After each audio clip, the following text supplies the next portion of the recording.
Hello, and welcome to the next GM report slash GM prep video, because this is going to be both again. So there really isn't that much to report on from the last session, because it was mostly one extended conversation.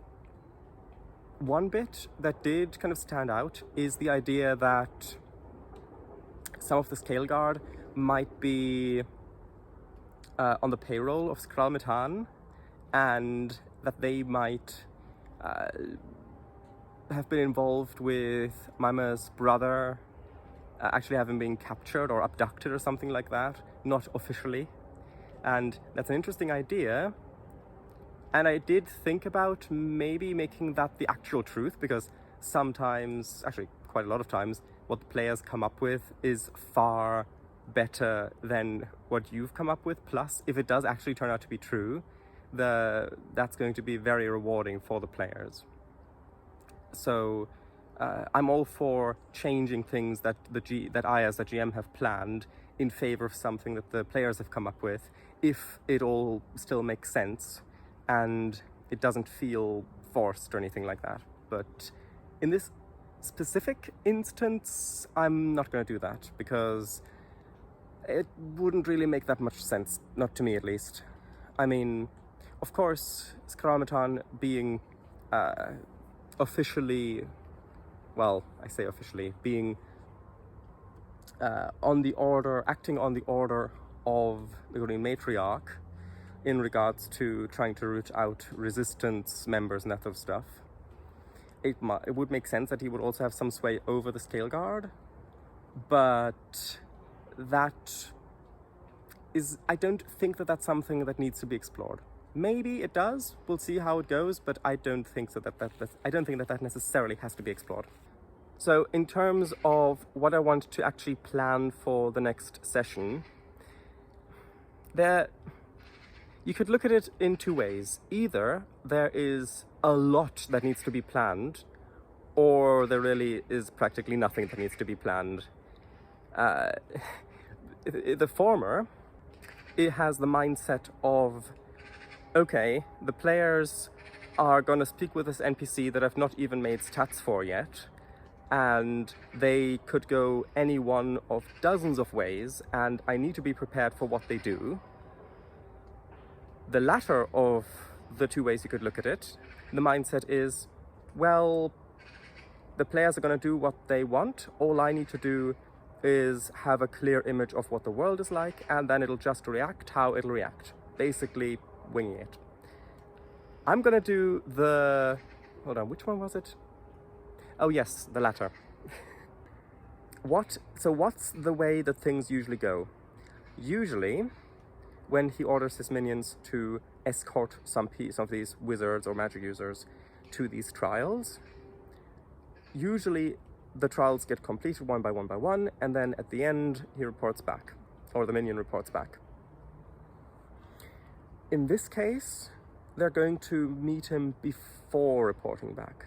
So then it depends. So how is he going to react? Well, it depends if the players try to swing it in the way of, oh yeah, we completed this trial and we found out that you don't really like the Green Matriarch and we don't like her either, so maybe we could team up.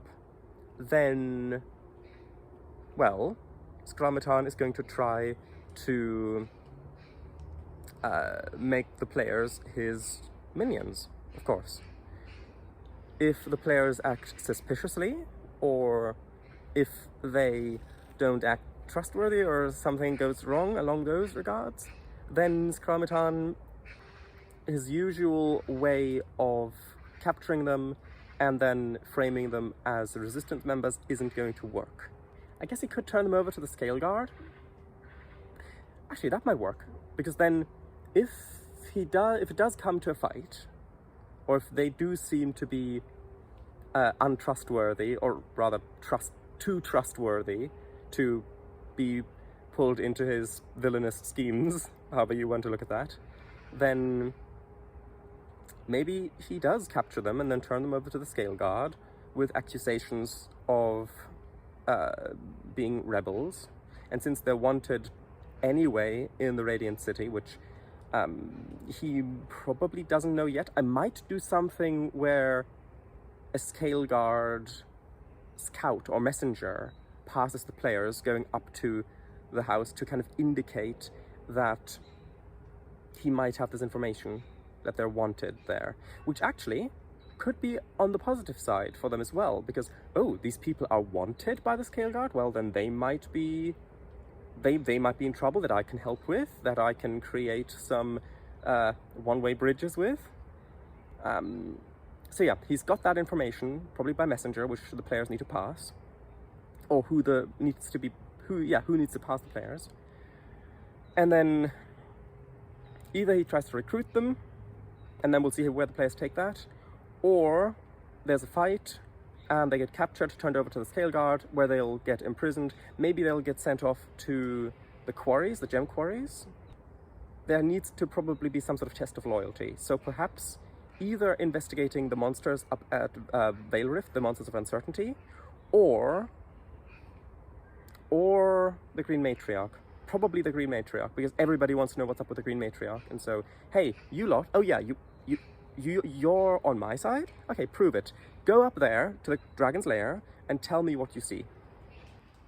So a bit that I do want to speak about as well, briefly, is how is this going to tie in with every player and their goals?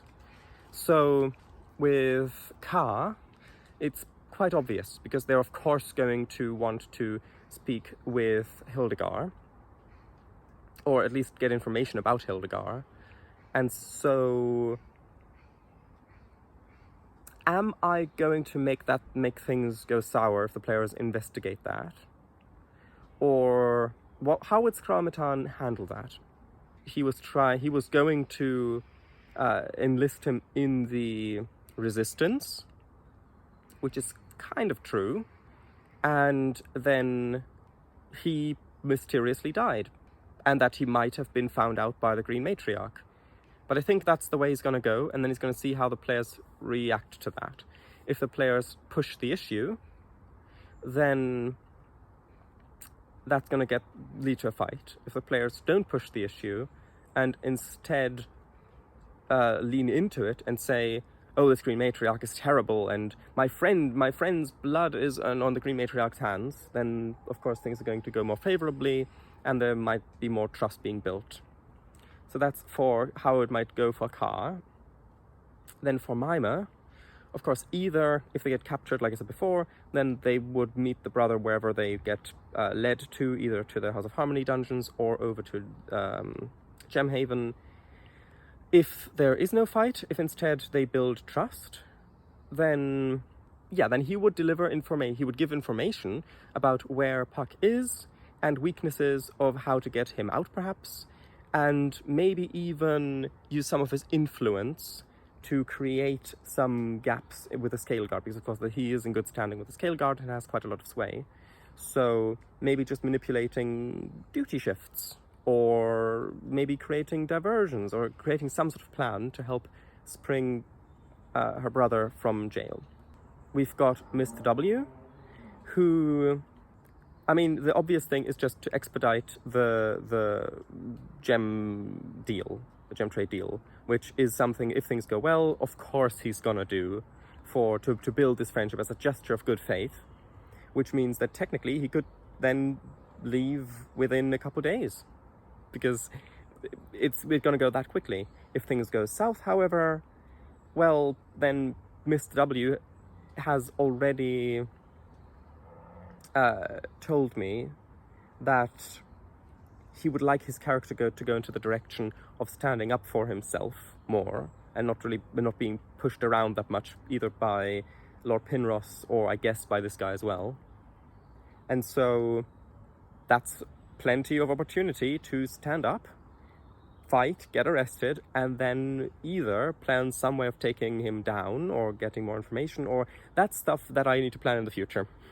I'm not going to deal with that now, because what the players may or may not do, it literally changes the whole world in the universe. So then, last but certainly not least, we've got Brak Igan. So Tritherion is a champion of freedom and of self-defense and of protecting the innocent and all that sort of stuff, protecting the helpless, that whole sort of stuff. Basically, a good deity. And so, trying to get to the bottom of this or trying to help the others is pretty much all the plot elements that Willis has brought into the story so far. So I don't think that I need to plan too much there.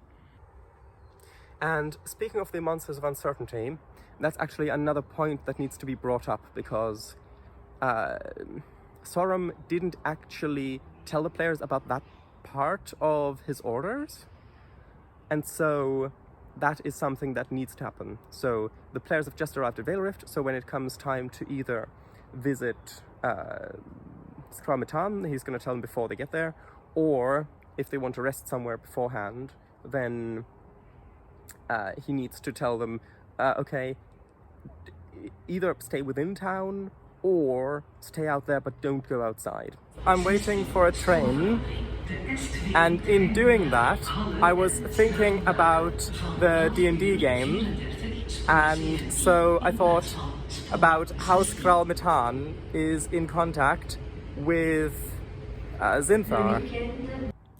The most obvious way is, of course, via messengers or something like that, but that is risky because you can follow a messenger, and Zinthar doesn't want that. He's too smart for that.